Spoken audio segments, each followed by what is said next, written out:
எல்லாரும் வாங்க. ராகவி சமையலில் இன்றைக்கி என்ன சமைக்க போகிறேன்னா, சிகப்பு அரிசி புட்டு எப்படி செய்யலான்னு பார்க்கலாம் வாங்க. சிகப்பு அரிசி ஏற்கனவே நான் மாவு அரைச்சி வச்சுருக்கேன். இதை வச்சு எப்படி புட்டு செய்யலான்னு பார்க்கலாம். இதால் ஒரு கப்பு எடுக்கிறேன், இன்னொரு கப்பு எடுத்துக்கலாம். 2 கப்பு மாவு எடுத்துருக்கேன். இப்போ இதில் நம்ம சுடு தண்ணி விட்டு கொஞ்சம் கொஞ்சமாக கிளறி விட்டுக்கலாம்.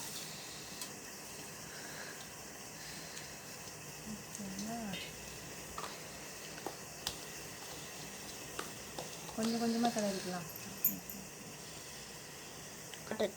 பார்த்திங்கன்னா மாவு நம்ம சுடு தண்ணி ஊற்றி இப்போ கை பொறுக்கிற அளவுக்கு வந்ததுக்கப்புறம் நல்லா அப்படி இது பண்ணிக்கணும். இப்போ எடுத்து பார்த்திங்கன்னா பதம் பார்த்திங்கன்னா இங்கே பாருங்கள், இப்படி வருதா, உதிர்ந்து போகுதா, பூ மாதிரி இருக்குது பாருங்கள். இப்போ இதை நம்ம இட்லி பானையில் வச்சு வேக வச்சுக்கலாம். காட்டன் துணியில் இட்லி வேக வைக்கிற மாதிரி இந்த மாவை எடுத்து நம்ம வேக வச்சுக்கலாம்.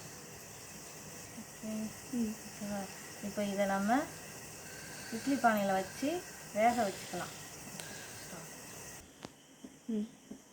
இப்போ ஓகே, நம்ம இப்போது இட்லி பாத்திரத்தில் இதை மாவை வச்சு வேக வச்சுக்கலாம்.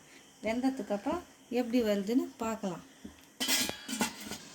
இங்கே இப்போது இடியாப்பம் புட்டு மாவு வெந்துடுச்சுன்னு பார்க்கலாம் வாங்க. வெந்திருக்கும். இப்போ அடுப்பு ஆஃப் பண்ணிக்கலாம். சூடாக இருக்குது. மாவு ரெடி ஆயிடுச்சு, வெந்துடுச்சு. இதை ஒரு பாத்திரத்தில் மாற்றிக்கலாம். கட்டியாக இருக்குது, சூடு கறக்குது, ரொம்ப சூடாக இருக்குது. இப்போ நல்லா மாவு வந்துடுச்சு, பஞ்சு மாதிரி இருக்குது, கேக்கு மாதிரியே இருக்குது அழகாக. பார்த்தீங்களா, இப்போது கட்டியெல்லாம் நல்லா உடச்சி விட்டாச்சு. இப்போ இதில் நம்ம தேங்காய் துருவி வச்சுருக்கிறத சேர்த்துக்கலாம்.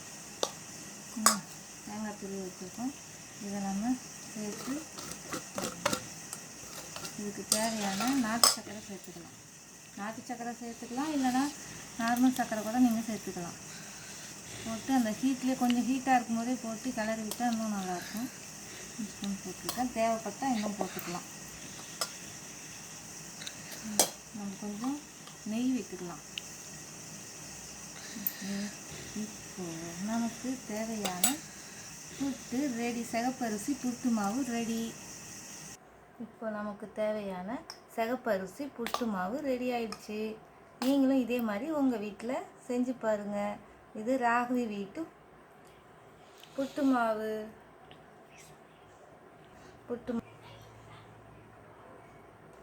ரொம்ப நல்லாயிருக்கு. நீங்களும் உங்கள் வீட்டில் இதே மாதிரி செஞ்சு பாருங்கள்.